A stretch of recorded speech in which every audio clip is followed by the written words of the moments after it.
Bismillahirrahmanirrahim. Good afternoon, everyone. Distinguished guests, Professor Ndibele, and the Nelson Mandela Foundation team. It is an honor to be here. This is my first visit to South Africa, and you have made it very special. Grasa Mashal.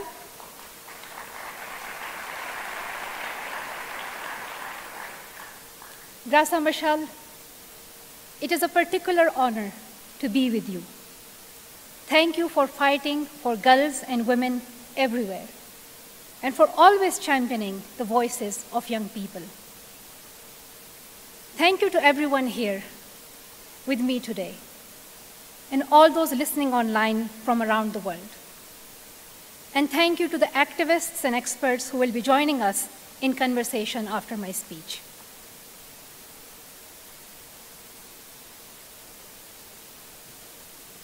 I know I'm here to give a lecture, but you all know me. I will always be a student first. It is as students that we first open our eyes to injustice. It is as students that we first ask difficult questions about the world. It is as students that we first find friends who embolden us to speak out.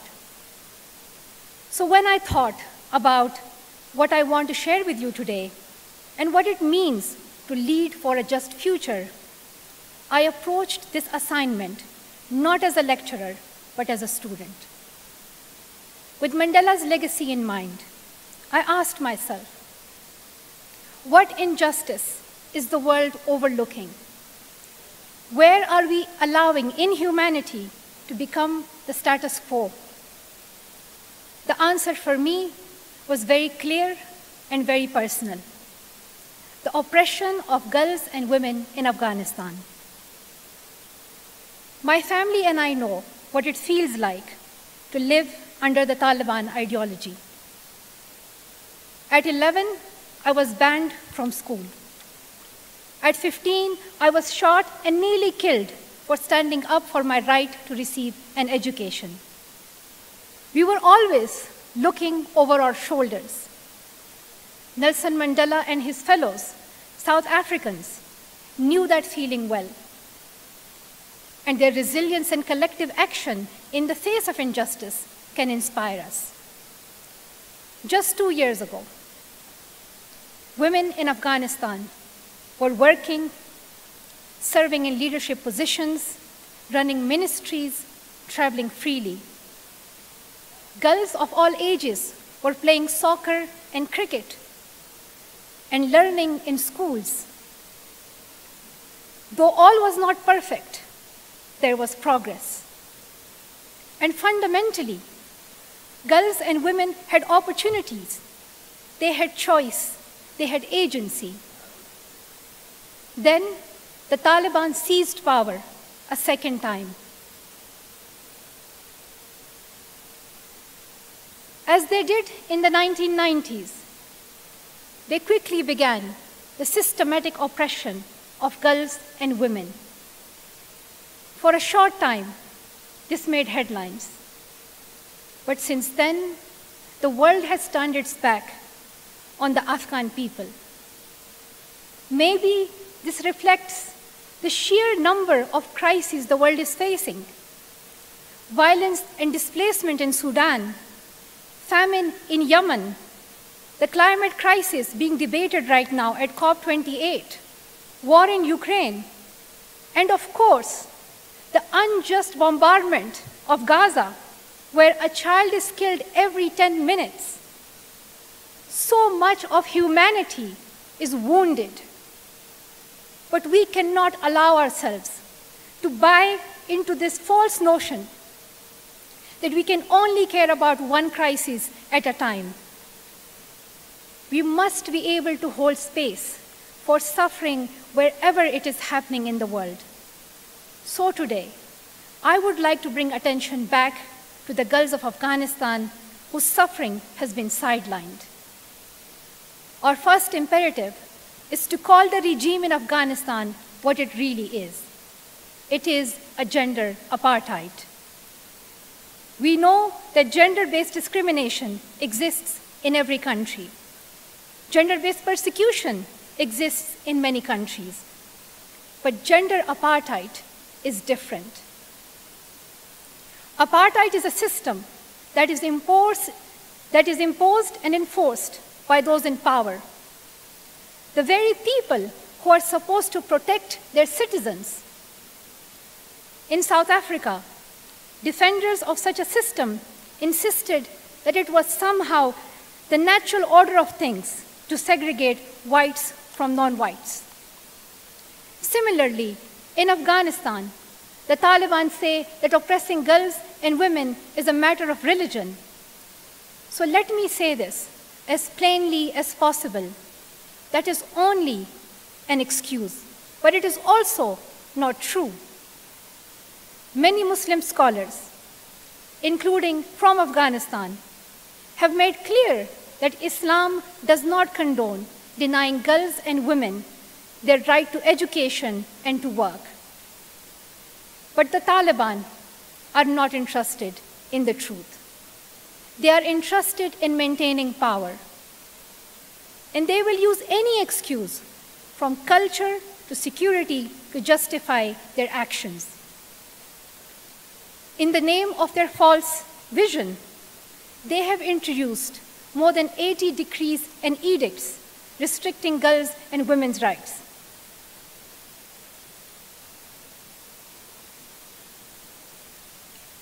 If you are a girl in Afghanistan, the Taliban has decided your future for you. You cannot attend a secondary school or university. You cannot find an open library where you can read. You see your mothers and your older sisters confined and constrained in a similar way. They cannot leave the house on their own, not to work, not to go to the park, not to get a haircut, not to even see a doctor. And the punishment for doing these very ordinary everyday things is severe. Indefinite detention, forced marriage, beating, death. In effect, the Taliban have made girlhood illegal, and it is taking a toll. Girls kept out of school are experiencing depression and anxiety. Some are turning to narcotics, attempting suicide. No girl anywhere in the world should have to suffer this way. If we, as a global community, accept the Taliban's edicts, we are sending a devastating message to girls everywhere that they are less human, that your rights are up for debate, that we are willing to look away. There is another reason to call this gender apartheid. Apartheid is more than just a description. It is a legal concept. South Africans fought for racial apartheid to be recognized and criminalized at the international level. In the process, they drew more of the world's attentions to the horrors of apartheid. More people joined the anti-apartheid campaign, driving political and cultural change. By defining systemic oppression in legal terms, they named it and made it easier to enlist allies against it. But gender apartheid has not been explicitly codified yet. That is why I call on every government in every country to make gender apartheid a crime against humanity.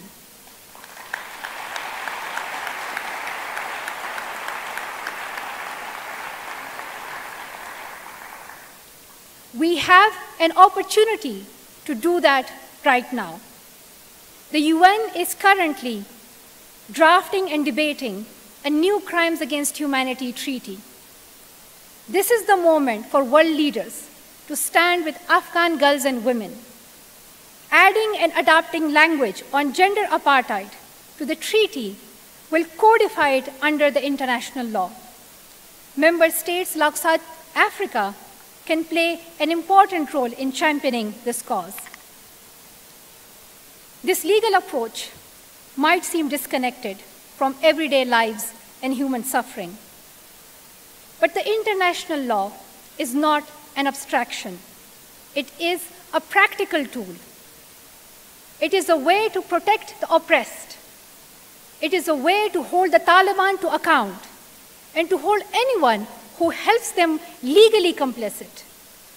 And as we saw with South Africa, it can spur and strengthen collective action.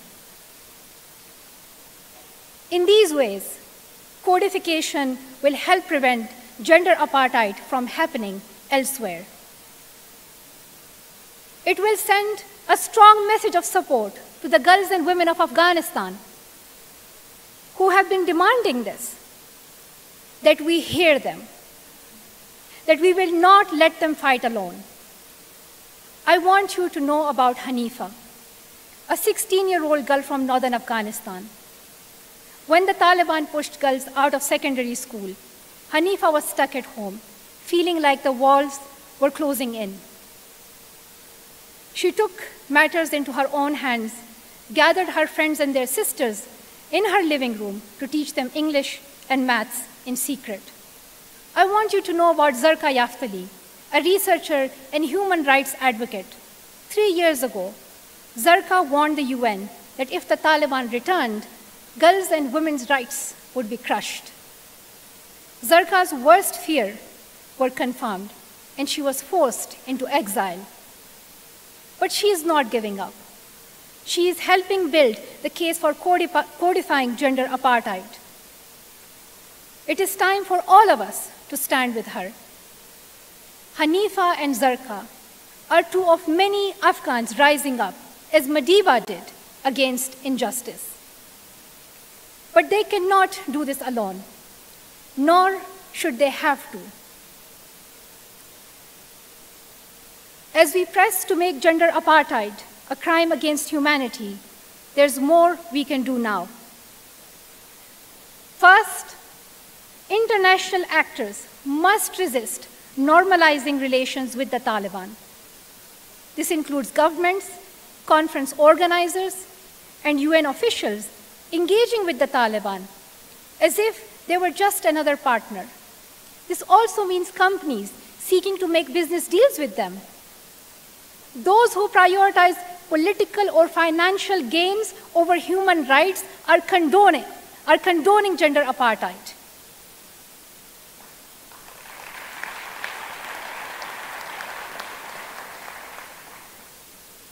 If we want to send a clear signal that the world stands against apartheid, we cannot allow any cracks in our resolve. This is important because despite appearances, the Taliban are not immune to international pressure. Last spring, they unjustly detained Matiullah Wesa, a champion for girls' education. But activists in Afghanistan and around the world rallied for his case, and eventually he was released. If it weren't for the international pressure, we may never have seen him again. Second, we must find and create ways to bring education to Afghan girls at home. Afghan organizations and international partners are already piloting digital learning platforms, science and maths lessons on TV and radio, and interactive lectures via SMS and social media. We need philanthropists and institutions to fund these innovations, which is the only way that Afghan girls are going to learn while they are banned from going to school. Finally, we must build a global movement against gender apartheid. Student groups, feminist campaigners, religious leaders, and other human rights activists have a big role to play in building public pressure. As the South African scholar Penny Andrews told me in a recent conversation, student activism was the heartbeat of the anti-apartheid movement. I was reminded of it on my visit to the Apartheid Museum this week. when I saw the images of the 1976 Soweto uprising. It was in response to that brutality that young people around the world spoke out in solidarity with their fellow students to pressure individuals and institutions to take action. Now, as then, students and activists everywhere must spread the word about atrocities happening in Afghanistan and make this cause their own.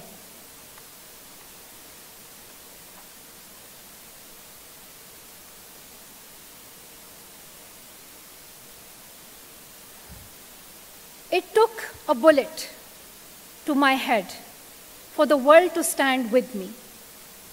What will it take for the world to stand with the girls and women of Afghanistan?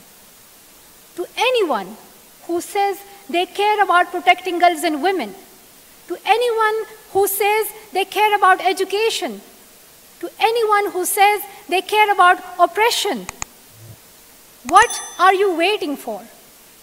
The case could not be clearer. Right now, millions of Afghan girls are effectively imprisoned. But they fight on, calling for justice, calling for the world to stand with them. They are the heroes the history books can teach us about. We must be their champions until they're free. Thank you. Thank you. Thank you so much. Thank you.